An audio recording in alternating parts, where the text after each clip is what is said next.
বিশ্ব মানবতার মুক্তির দূত হজরত মুহাম্মদ সাল্লাল্লাহু আলাইহি ওয়াসাল্লাম ইসলামের সর্বশ্রেষ্ঠ এবং সর্বশেষ নবী। তৎকালীন আরবের সামাজিক, রাজনৈতিক ও সাংস্কৃতিক অবস্থা ছিল অন্ধকারে নিমজ্জিত।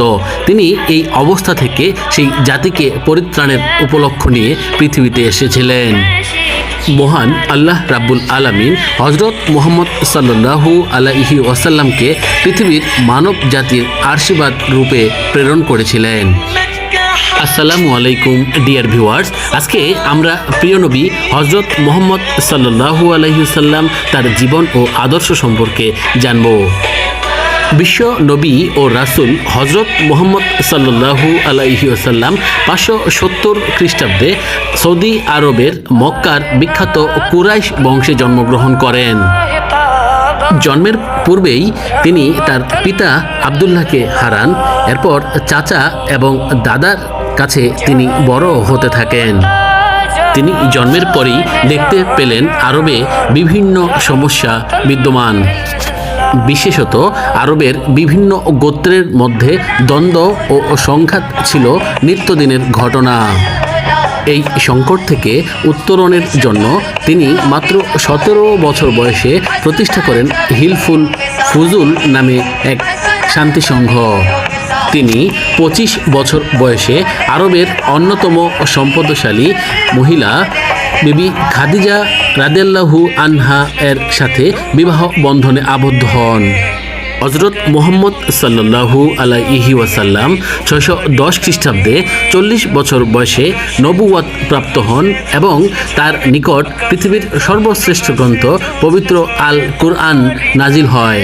মহান আল্লাহ তাআলার পক্ষ থেকে জিবরাইল আলাইহিস সালাম নিয়মিতই হেরা গুহা পর্বতে হজরত মুহাম্মদ সাল্লাল্লাহু আলাইহি সাল্লামের কাছে ওহী পাঠাতেন। কোরআন নাজিল হওয়ার পর তিনি ইসলাম প্রচার শুরু করলে মক্কার কাফেররা তার উপর অত্যাচার ও নির্যাতন শুরু করে। ইসলাম প্রচার ও সার্বিক দিক চিন্তা করে তিনি মদিনায় হিজরত করেন এবং মদিনাবাসী তাকে বেশ সাদরে গ্রহণ করেন। তার সৎ আচরণ, উত্তম চরিত্র ও সত্যবাদিতার কারণে তার শত্রুরাও তাকে আল আমিন হিসেবে বিবেচনা করতেন। তিনি 624 সালে বদরের যুদ্ধ, 625 সালে ওহুদের যুদ্ধ এবং 628 সালে খন্দকের যুদ্ধে জয়লাভ করেন। 630 সালে তিনি মক্কা বিজয় করেন এবং মক্কাবাসীদেরকে নিঃশর্ত ও ক্ষমা প্রদর্শন করে ইসলাম প্রতিষ্ঠার পথকে সারা পৃথিবীব্যাপী ছড়িয়ে দেন। 632 সালে প্রিয় নবী হজরত মুহাম্মদ সাল্লাল্লাহু আলাইহি ওয়াসাল্লাম বিদায় হজে ভাষণ দেন। ঐতিহাসিক সেই ভাষণে তিনি মানব জাতির জন্য দুটি জিনিস রেখে যান, যার একটি হলো পবিত্র আল কোরআন এবং দ্বিতীয়টি হলো পবিত্র আল হাদিস। 632 খ্রিস্টাব্দের 11 হিজরি বিশ্ব মানবতার এই মুক্তির দূত ইন্তেকাল করেন। তার প্রচারিত ধর্ম ইসলাম বর্তমানে পৃথিবীর দ্বিতীয় বৃহত্তম ধর্ম এবং বিশ্ব জনগোষ্ঠীর প্রায় 25% মানুষ ইসলাম ধর্ম পালন করে থাকেন।